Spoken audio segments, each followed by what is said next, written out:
Welcome to the Policy Committee on March, recording will start soon. Welcome to the Policy Committee meeting, March 9th. It is me, Rachel, and Archie and Rob here to discuss some policies. Frank is not able to be with us, but we're going to plow away at some policies from our policies. We're going to start with policy number 2000, board operational goals. And honestly, the NISBA, we have those policies and we have the NISBA suggested updates, and there are no real suggested updates that I could identify from this. So, Rob and RG, I don't know if you saw anything in this or see anything in this, but it seems like we could just keep rolling with it. It's relatively standard and there are no suggestions. Hey, Rachel. So my only question was, do we want to update this to reflect the goals that we went over in our retreat, like the new ones that we developed? That's a great question. And in theory, yes, we do, I think. But I also think that this is a super general policy.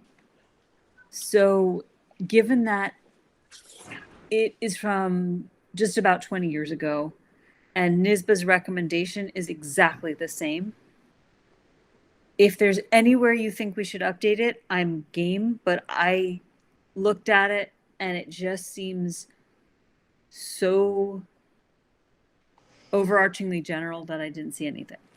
Yeah, I agree with you. I think it's generic enough that there's nothing wrong with it. My only question was, since we just went through this exercise, do we want to spice it up? Yeah. But I mean, like with the actual like goals themselves that we put forward, or like amp it up with them thematically? I was thinking with the goals that we wrote. But this is oh, sorry, go ahead. I mean, this yeah, I'd be fine doing it alone. That was my only question. And yeah. If you are good with it, as I'm also. Yeah, I'm good with it as is. I guess I don't know. I kind of wish Frank was here to ask him that question about like our board goals stuff, like where that belongs, or is this the place where if it's not the place where people tend to put them, and it's maybe there's something else, someplace else, or I mean, I agree with your sentiment though, Archie, right? About like there's maybe there's someplace they belong. I just don't know if this is it or not. Yeah, these are the operational goals. So this is kind of how we want to work, not necessarily what we want to do. So we want to work with the community. We want to identify the needs. We want to employ a superintendent. We want to provide leadership, and we want to evaluate our performance. But it's not the goals for the district. It's our goals for how are we going to do. Yep. How are we going to meet the goals that we then set for the district? I hear you.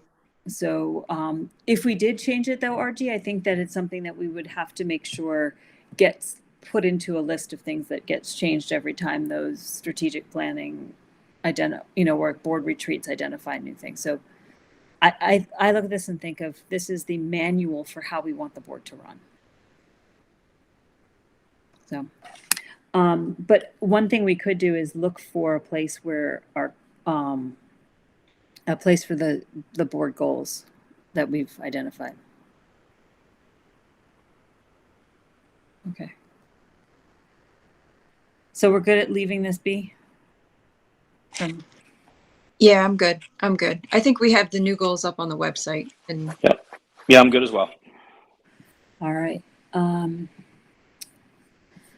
Let's move to policy 2110.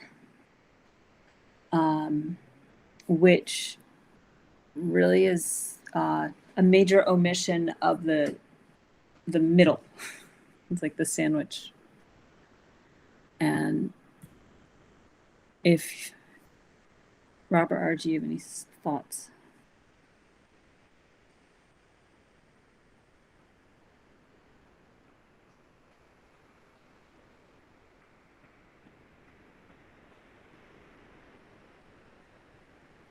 So sorry. The one thing that's in our policy that's not in the NISBA policy is taking no position in support of or opposition to a candidate for the board, for election to the board. That And- one, wait, I think that's 2111. Oh, I'm sorry, I'm on the wrong one. Okay. Yeah. We're looking at school board powers and duties. This is the one with the faith in the wholesomeness of the local control of education. Oh, sorry, Yeah, no worries. There you are. I see you in the Google Doc. Okay. That's such a weird sentence. Yeah. Having a good day. On this one, I prefer just substituting with the NISBA policy.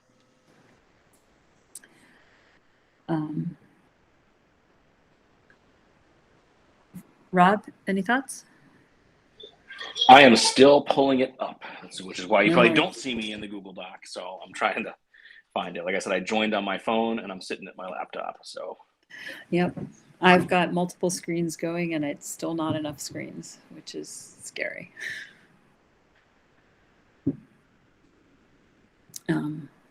Yeah, I would just scrap ours and use the NISBA one.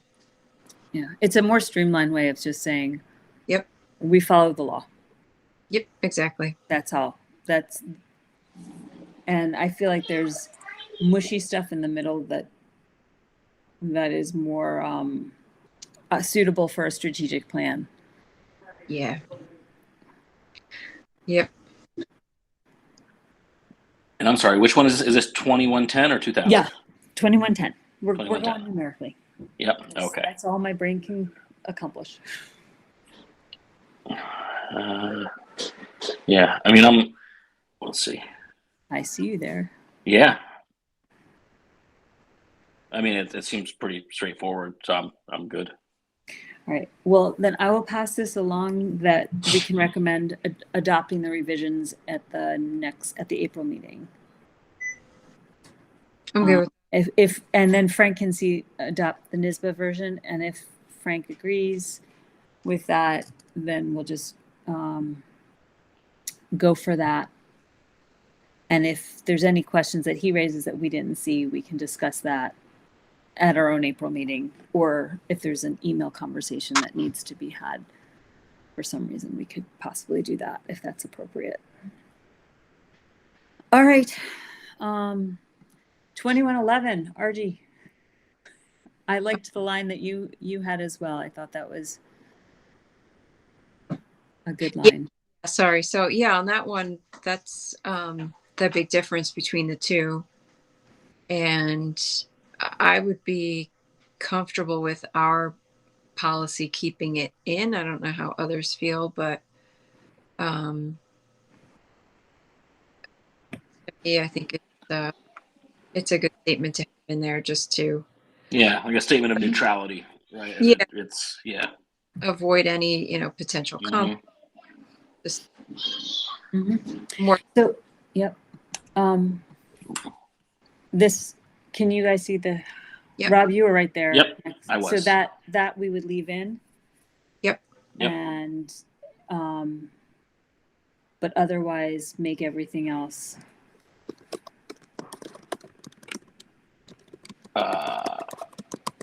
Know that we need Do we not need the ethics piece? Is not in the other one either, right? Members, the code of ethics as adopted %. Yeah, you're right, Rob. I don't know the status of that code, whether it exists anymore. It says so we have our own code of ethics that we've adopted as a policy based on that section of the general municipal law. That's what this is referencing, right? So it's saying that we will comply with our own policy 2160. Well, it's cross-referenced when we get to 2160, which we don't have on our list for today. Mm-hmm. We might find that it's not, that it's no longer applies to the general municipal law, the section 806. So we might want to look at 2160 before we make a definitive change to this one. We might want to keep it in, or we might want to take it out. We don't know. Yeah, I guess I'd prefer to keep it in just because it references one of our own policies. I mean, I guess whether or not we keep in the part about referencing section 806 of the general municipal law, and I don't even know, is that even necessary to, because I think isn't all that saying, RG, that because you're a lawyer and I'm not, that this is saying that like our policy 2160 is, or I don't know, is that policy empowered by that law, or is it? Yeah, I think what it means, and I haven't looked at 2160, but I think what it means is we are incorporating the requirement of section 806 of the general municipal law. I'd want to look at both just to make sure they're still current, just because this is so old. Yeah, there's a hyperlink right to that law in there.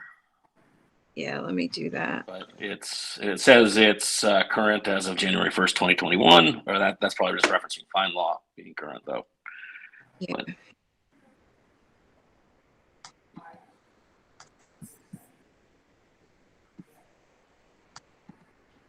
I'm just looking. oh, wait a minute. Oh, there was a third clause that apparently was repealed in 2014.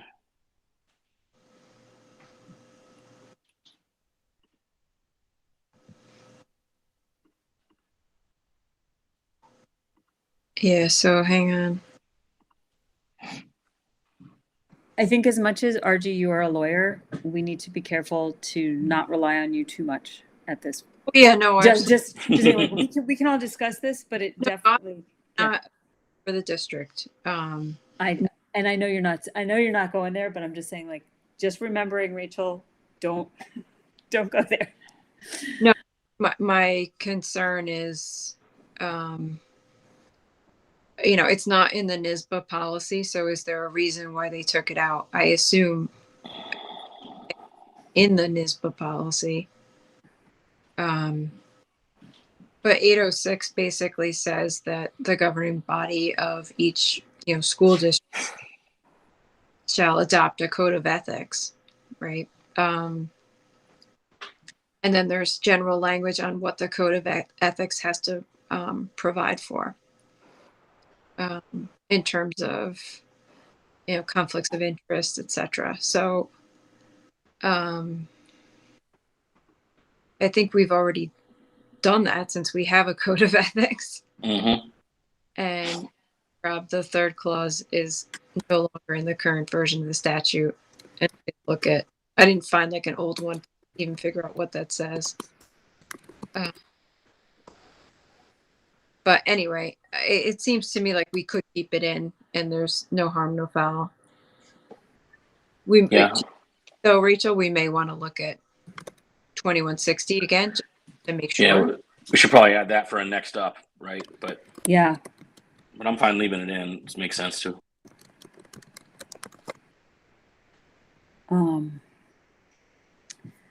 So I think what we could be taking out though is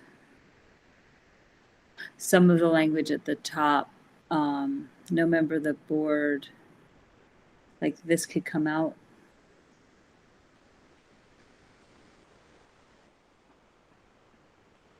And then there was some language that changes here in this first paragraph. No member of the board is an individual.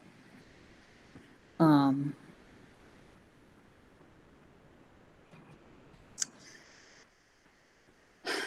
right. So Let's bring back 2111 and 20, and we'll do that in conjunction with 2160 at our April meeting. Yeah, I'm Okay. happy to do that, but I prefer our policy to the NISBA policy. I think it adds some things. Yeah, Mhm. I think I'm inclined to agree with you. It's maybe some of it's redundant, but it's almost more clear or more. I mean, I certainly see no harm in keeping those extra, right? It's really reinforcing the point that individual board members don't have power. But Right. they do have their individual voices, but they don't speak as the board. Right. They have no administrative or responsibility with respect to schools. Such authority can only be exercised through official board meetings. Keeping that kind of stuff in there as additional clarity. I don't see any harm in doing so. Right. Yeah, I think part we might want to look at is the personally command the services of any employee, since technically we do supervise the superintendent. I know that's not what this is getting at. This is getting at, like, I can't ask the maintenance guys to come over and cut a tree that fell in my driveway, right? Or to cut a tree that fell in the school's parking lot. Right. Correct. Exactly. But that might be, I know what the intent is. I think it may be a little bit overbroad as written. But anyway, yeah, we can look at both together next meeting.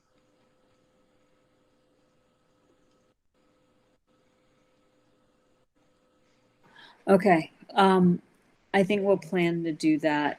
And maybe if Frank has a chance to put 2111 in front of the schools, the district lawyer, if there's a need. Or maybe it'll come from our April meeting. All right, moving to 2260.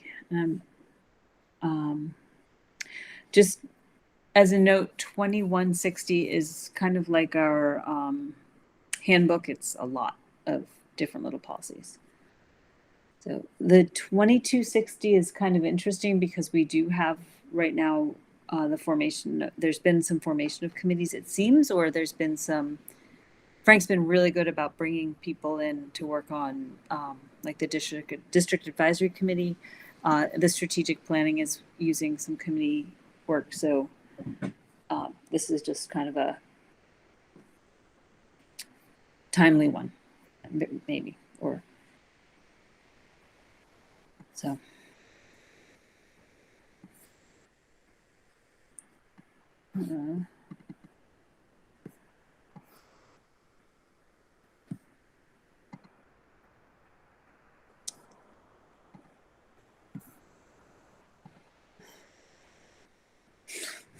And it doesn't change at all.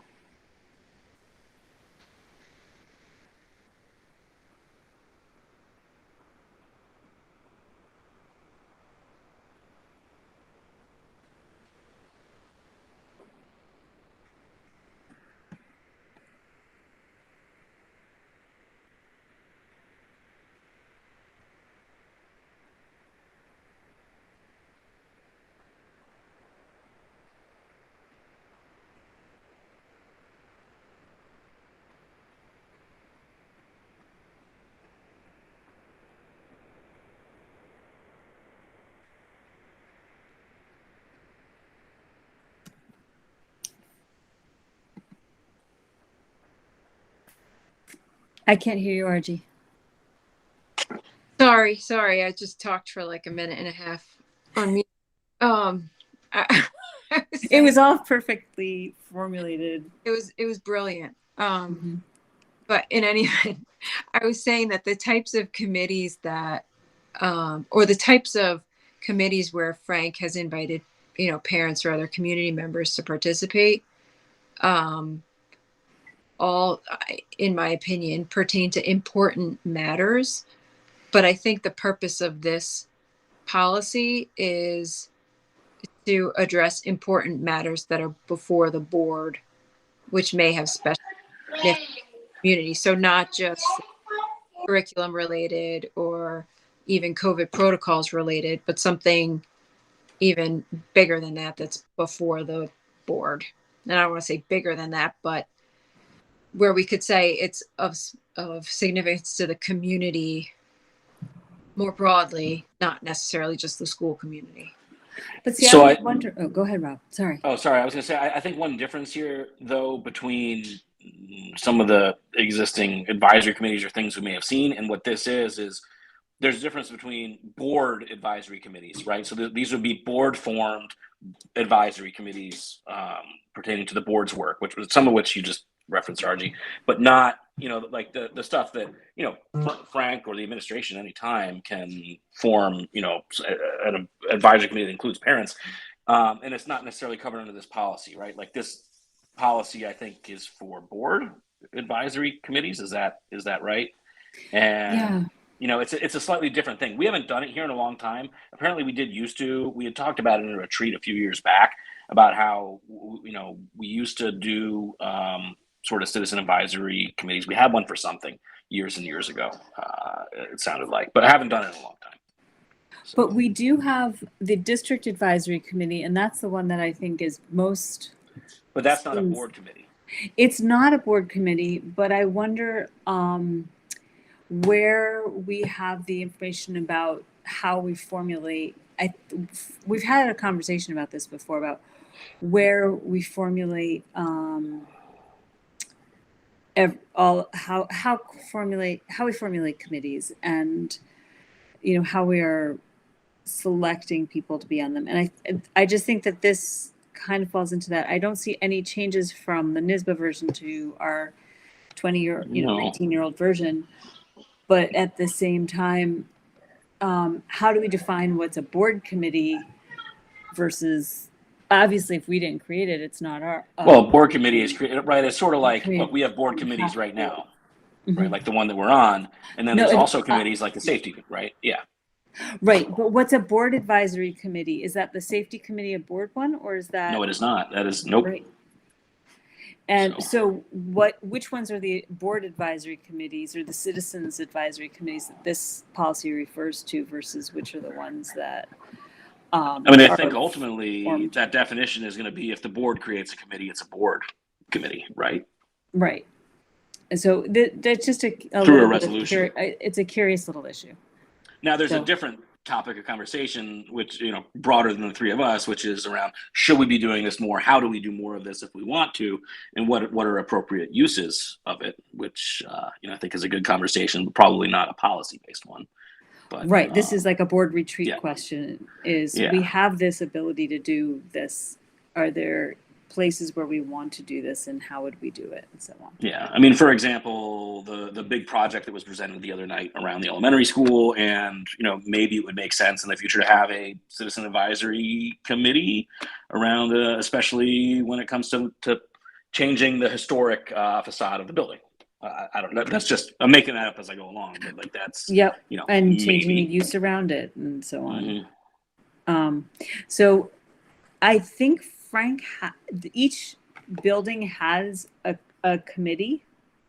Frank's referred to it before, and I know that they have had those committees of long standing, but I think this would be a good one to bring up in conversation with Frank for how those committees are formed and how they would be different from a committee where we might want to make one, as Rob just, threw out, not in a little way, but, just the concept of what we might want one like that. So. Yeah, I think it's definitely two different things. Mm-hmm. So, I mean, Rachel, in looking at this one, did you think we needed to change hours? I didn't see any changes from one to the other. Yeah. No, I think it's fine as is. So so good for us. We have a still effective old policy. The last one on our docket for today, and I can't believe I used the word docket, was 2265. Shared decision making and school-based planning.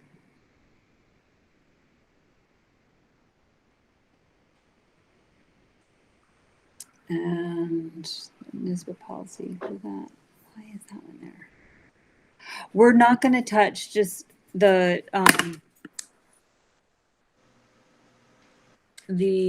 foreign exchange student one. I'm not going to touch that one because Frank had some information on F1 versus J1, and I'm not going to pretend that I can share that. So I'm good with holding off. I did look into it. It looks like F1 and J1 is just the key difference is really like how you're funded in terms of your student activities. Yep. So in looking at the two different types of visas, it makes sense to me now that I've looked into it, to have the distinction in the policy. But yeah, we definitely want to hear from Frank. Okay.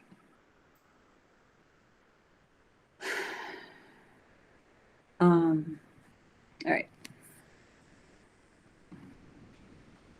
I think this was very similar as well.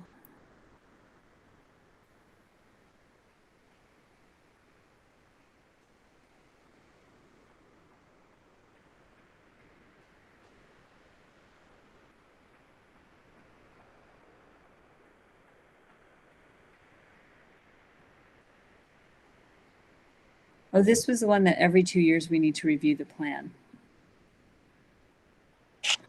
Yeah. So when I looked at this one, my main concern was we must be delinquent, because It was due 26 years ago. But that's all good. No better time than the present. Yeah, so I Overdue funds. plan. The other question I had on this is, I assume that the requirement to have this plan and to submit it comes from the regs that are referenced, Mhm. the 8 NYCRR section. A lot of these requirements that are established in regs, everybody forgets about them, including the Commissioner of Education, I'm guessing. Let's hope. Because, a lot of these types of requirements get established and then compliance is pretty poor and people eventually forget about them. So I'm guessing the same has happened in the commissioner's office. But every now and then there's some push to review your regs and figure out what the, annual or whatever reporting requirements are and start to enforce compliance. So that may be happening, and maybe that's why NISBA is recirculating this. This just comes, RG. This just comes from me looking through old policies and saying these haven't been touched since 2003, and it says in this one that something needs to be looked over every 2 years. This didn't come from a NISBA update. So you are ahead of the game, Rachel. No, I'm 25 years late, or 23. Yeah. But still, so no one, is raising this at the commissioner's office. Doesn't mean we don't want to comply. Why it's being looked at again is helpful for me. So we just want to find that plan for participation by teachers and parents in school-based planning and shared decision making.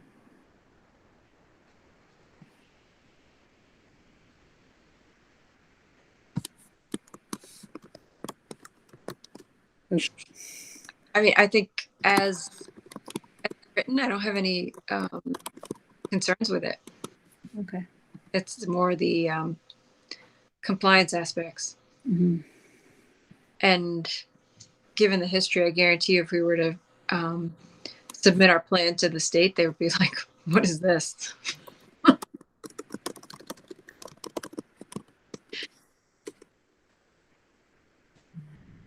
right. So this one doesn't really have any changes, Rob. Do you have any? No. Okay. You good? You're a green circle on my screen, so I can't tell if you're like poised to say something. So I'm nodding. So we really just have 2110, where we would adopt the NISBA version in April, if you guys are comfortable with that. And there were no changes for 2000 or for 2260, but we just might want to just touch base with Frank about Citizens Advisory Committee. 2265, curious as to where that plan for participation is and what is compliance. What does it mean if we have an overdue plan, slightly overdue, quarter century? Next time we'll talk about 2111 in conjunction with 2160, just to get the code of ethics reviewed. And that 2160 might be all of the stuff that we bring from the past to look at. And then there's probably, we'll come back to 51, 52, the foreign student one, and anything else that you guys bring forward, or Frank brings forward, or NISBA brings forward, or Jess brings forward, or the rest of the board brings forward. Does that sound good to you guys? That all sounds good to me. Thanks, Rachel. Awesome. Rob? Sounds good to me. Very cool. So that's all we wrote. I'm going to stop the recording and we'll call it a day. All right. Awesome. Thanks, Awesome. It's an efficient guys. one. Drive safe Great. if you're driving anywhere. Rachel. Yeah. Thanks. All right. Take All right. care. Bye. Bye.